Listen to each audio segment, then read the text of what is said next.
أعوذ بالله من الشيطان الرجيم بسم الله الرحمن الرحيم Bismillahirrahmanirrahim. Assalamualaikum warahmatullahi wabarakatuh.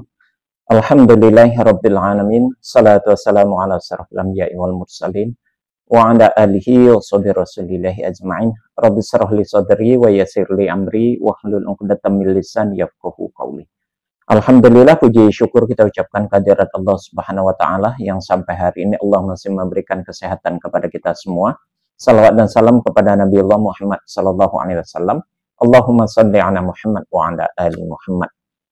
Saudara sekalian, pada kesempatan kali ini kita akan mencoba memberikan tanggapan dan reaksi terhadap penyampaian yang disampaikan oleh seorang murtadin, seorang wanita yang berasal dari Sumatera Barat yang katanya dari kota Payakumbuh. Seperti apa pengakuannya saudara? Yuk mari sama-sama kita saksikan bersama. Saya adalah dari Sumatera Barat ya, dari Minangkabau ya. Khususnya dari kota Payakumbuh ya. Waktu itu yang saya pergumulkan adalah mengapa ada banyak agama di dunia ini. Sementara Tuhan itu Esa. Apakah Tuhan ini membuat begitu banyak agama? Apakah Tuhan dari semua agama itu sama? Kalau Tuhannya sama, kok ajarannya beda-beda? Begitu kan? Kenapa dari Tuhan yang Esa itu beda-beda ajarannya? Harusnya Allah yang Maha Esa itu hanya menurunkan satu ajaran saja gitu. Ya, satu ajaran saja. Satu jalan ke surga, satu jalan ke neraka. Begitu ya. Satu pengajaran saja. Terus saya mengambil keputusan. Pelan-pelan saya harus mempelajari agama saya sendiri dari sumbernya langsung. Begitu. Dari sumbernya langsung. Saya tidak mau dengar kata si A, kata si B, ya kan? Karena setiap pemuka-pemuka agama juga kadang beda-beda gitu. Ya kan? Nah, tidak ada pilihan lain, saya mempelajari Al-Qur'an. Memang saya kalau mengaji katam ya, usia 9 tahun udah katam Quran gitu. Satu metode yang saya pakai untuk semua yang saya pelajari gitu. Dalam mempelajari Alkitab, saya juga pakai metode yang sama. Gitu teman-teman ya. Jadi saya pakai metode ini. Saya tahu ya, Allah yang Maha Esa itu dia adalah Allah yang Maha benar. Ya, Dia Maha benar. Artinya semua firman-Nya tidak boleh ada yang salah. Itu. Yang kedua, Allah itu adalah Maha Suci, Maha Kudus. Ya. Dan ajarannya kalau dari Allah yang Maha Suci, Maha Kudus tidak boleh ya bertentangan dengan moral. Harus mengajarkan tingkat moral tertinggi. Yang ketiga, Allah yang Maha Tahu. Ya. Allah itu Maha Tahu. Dia harus ya memberitahukan, harus mampu ya memberitahukan hal-hal yang sudah jauh di belakang dan memberitahukan hal-hal yang jauh di depan yang belum terjadi. Itu namanya Allah yang Maha Tahu. Kemudian Allah yang Maha Kasih. Ya, sifatnya Maha Kasih. Kalau Allah Maha Kasih, maka ajarannya ya itu harus mengedepankan kasih sayang. Tidak boleh ada ajarannya yang mengandung kebencian, permusuhan, kekerasan, ya tidak boleh. Ini saya pakai ketika saya mempelajari Al-Quran, ya, dan saya juga pakai ya ketika saya mempelajari Alkitab. Begitu. Ya baik, sama-sama sudah kita saksikan tadi saudara apa yang disampaikan oleh seorang wanita murtadin dia. Dan sekarang tentunya menjadi misionaris, menyebarkan dan mengabarkan tentang Injil. Kita tidak mempermasalahkan tentang kemurtadannya dia, itu terserah dia, urusan dia lah. Yang jelas ada beberapa poin di dalam hal ini yang perlu kita tanggapi bersama saudara. Pertama poinnya adalah dia mengatakan kalau memang Tuhan itu satu, kenapa Tuhan itu menurunkan banyak agama begitu ya? Sumbernya satu, Tuhannya satu, kenapa agama itu bermacam-macam? Sangat disayangkan sekali perempuan ini ketika dia Islam mungkin tidak membaca baik ya, tidak membaca dengan baik tentang Al-Quran itu sendiri. Kenapa saya katakan demikian? Karena memang di dalam Al-Quran itu sudah ada dinyatakan bahwasanya Allah tidak menurunkan agama berbeda-beda. Agama yang diturunkan dari Allah itu hanya satu, yakni Islam. Kalimat inna dina indallahil Islam. Sungguhnya agama yang diturunkan dan diridhoi oleh Allah adalah agama Islam. Jadi Allah tidak menurunkan agama selain Islam.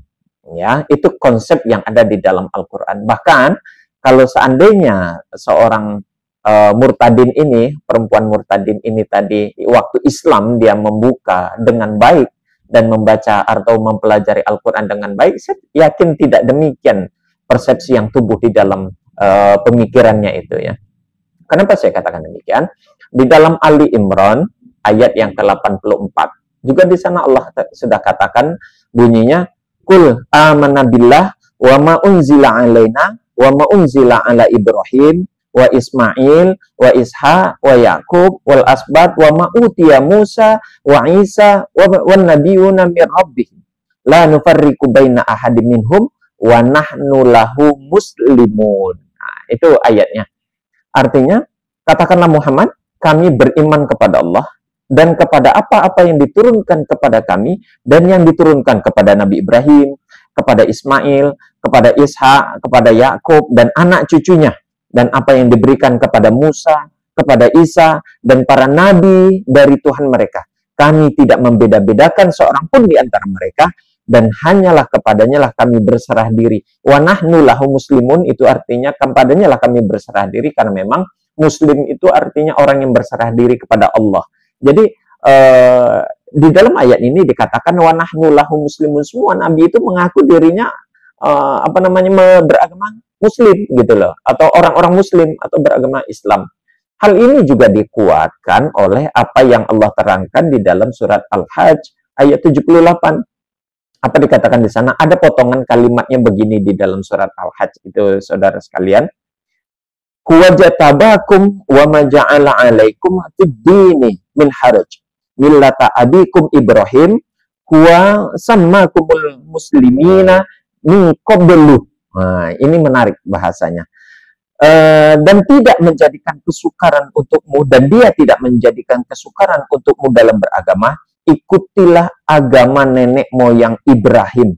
Dia, yakni Allah, telah menamakan kamu orang-orang muslim dari dahulu. Jadi kata-kata muslim itu, atau agama Islam itu tentunya sudah disebutkan oleh Allah di dalam Al-Quran, bahkan kepada nabi-nabi sebelum Muhammad SAW, jauh sebelumnya. Bahkan di sini disebutkan dari bapaknya para nabi, yaitu Nabi Ibrahim. Mereka sudah disebut muslim dari dahulu. Maka pantas agama yang dikatakan di dalam Al-Quran, di dalam ayat yang lain, inna dina indallahil Islam. Agama yang diridhai di sisi Allah hanyalah agama Islam. Bahkan diperkuat, wa may yabtaghi ghairal Islam dinan fala yuqbala minhu. Siapa yang mencari agama selain daripada agama Islam, sungguh tertolak dan dia akan merugi. Wa huwa fil akhirati minal khasirin. Dia akan merugi di akhirat nanti. Itu poin yang pertama tentang sekian banyak agama katanya. Kalau begitu, agama-agama yang lain itu siapa yang siapa yang menurunkan, siapa yang memberikan? Allah tidak pernah menciptakan agama selain daripada Islam. Bahkan kekristenan, karena memang saudari kita ini adalah orang Kristen. Kristen sendiri, Yesus sendiri tidak pernah mengatakan agama yang dia ajarkan, yang dia bawa itu agama Kristen. Tidak pernah. Di Antioquia kata-kata Kristen itu sendiri pertama sekali muncul yang dibawa oleh Paulus. Ya, jadi Yesus tidak pernah mengenal kata-kata Kristen. Itu yang pertama. Kemudian dari penyampaiannya yang dia mengatakan mempelajari Al-Quran, ya, mempelajari agama berdasarkan sumbernya, sayang sekali dia mempelajari Al-Quran waktu itu tidak dibimbing, ya, tidak dibimbing oleh pemuka agama Islam yang paham tentang Islam. Dia sudah jelas tidak paham dengan Al-Quran, tapi tidak mencoba untuk mencari tahu dan mempelajari kandungan Al-Quran dengan baik dan benar. Dia hanya mengikuti akalnya saja, yang itu tidak sesuai dengan konteks Al-Quran. Nauzubillahi min zalik. Kemudian dia katakan juga ada beberapa teori yang dijadikan patokan untuk mencari kebenaran suatu agama. Wallahu alam apakah benar yang dia maksud teori itu dia yang ciptakan atau seperti apa, tapi kita anggap saja benar gitu ya. Dia katakan begini, agama yang benar itu harusnya, ya, kitabnya itu tidak boleh ada yang salah begitu ya. Karena Tuhan itu suci, maka kitabnya suci, ajarannya harusnya suci dan tidak boleh ada yang salah di dalam. Silakan cari, ya, saya tantang, silakan cari di dalam Al-Quran itu mana ajaran Al-Quran itu yang salah, mana kalimat-kalimatnya yang salah di dalam Al-Quran, itu tidak. Sementara kalau kita perbandingkan ke dalam Alkitab, sungguh banyak ayat-ayat yang kontradiktif, ya, di lain sisi begini, di sisi lain begini, dan banyak ayat-ayat yang tidak logis dan tidak bisa diterima, dicerna oleh akal. Bahkan ayat-ayat yang secara saintifik itu tidak bisa dibuktikan, ya, secara praktek bahkan tidak dapat dilakukan, ya, seperti punya iman sebesar biji sawi atau zarah sekalipun, minum racun maut pun tidak akan mati. Itu tidak logis, ya, tidak logis. Dan banyak lagi ayat-ayat yang lainnya. Kemudian dia mengatakan kitab suci yang benar itu, ajaran yang benar itu seharusnya kitab sucinya mengajarkan moral yang tinggi. Moral yang tinggi. Ini sangat menarik, dia mengatakan moral yang tinggi itu. Kalau kita perbandingkan, saudara, antara Alkitab dan Al-Quran, sungguh di dalam Alkitab itu kita banyak ayat-ayat yang penjelasannya menyampaikan, mengajarkan tentang amoral. Maaf, saya katakan amoral, ya, karena ada ayat-ayat yang pornografi itu terdapat di sana, dan ya apa namanya, ya, banyak hal-hal yang sungguh tidak sedap lah kalau seandainya dijelaskan. Itu sudah menjadi rahasia umum, saudara, bahwasanya di dalam Alkitab itu sendiri banyak ayat-ayat yang secara konteks sosial itu sangat tidak baik didengar. Bahkan banyak para pendeta, belum pernah pendeta itu membacakan beberapa kitab tentang berkaitan dengan asusila itu di dalam gerejanya. Ya, ayat-ayat porno itu, ya. Saya tidak mau membahas nanti disangka melecehkan Alkitab itu sendiri. Saudara-saudara pasti tahu tentang ayat-ayat itu yang mana. Kemudian dia katakan lagi, Allah itu harusnya maha tahu tentang yang kejadian yang telah dahulu dan yang akan datang. Nah, ini menarik, saudara. Kalau Allah sudah dijelaskan di dalam Al-Quran, kisah tentang masa lalu, bahkan tentang masa di mana manusia itu belum ada, itu dijelaskan dengan rinci. Dan proses penciptaan manusia itu diciptakan seperti apa dari awal sampai zaman modern ini seperti apa, itu dengan rinci dijelaskan. Bahkan kejadian kiamat, ya, surga dan neraka itu jelas dirincikan di dalam Al-Quran. Sementara Alkitab, Yesus tidak maha tahu, ya. Kalau Allah maha tahu, Yesus tidak maha tahu. Itu terbukti, saudara-saudara, nanti kalau baca di dalam di dalam, ya, Matius pasal 21 ayat 18 sampai 22, atau di dalam Markus pasal 11 ayat 12 sampai 14, ayat 20 sampai 26, itu kisah tentang Yesus mengutuk pohon ara. Kisah singkatnya, intinya, Yesus itu sedang lapar, ya, saking laparnya itu dia melihat pohon ara, dikira di pohon ara itu dia akan mendapatkan sesuatu yang bisa untuk dimakan, ternyata tidak. Lalu Yesus mengutuk pohon ara itu. Di sini saja menggambarkan Yesus itu tidak maha tahu, saudara. Tidak maha tahu dia. Karena dia, kalau memang dia maha tahu, ya, ya pasti dia akan mengetahui bahwasanya pohon ara itu sedang tidak berbuah. Ini sendiri dia tidak tahu. Itu pohon ara saja, belum lagi yang lain. Di samping itu lagi tentang peristiwa kiamat, kapan terjadinya kiamat.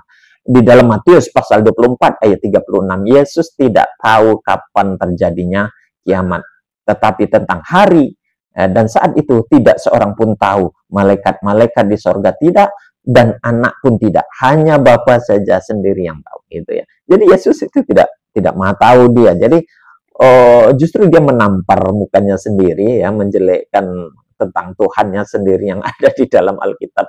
Ternyata Yesus tidaklah maha tahu, gitu, ya. Kemudian, saudara, dia juga mengatakan bahwasanya di akhir penjelasannya itu tadi, tentang ajaran cinta kasih. Nah, saya tahu kemana maksud pembicaraannya.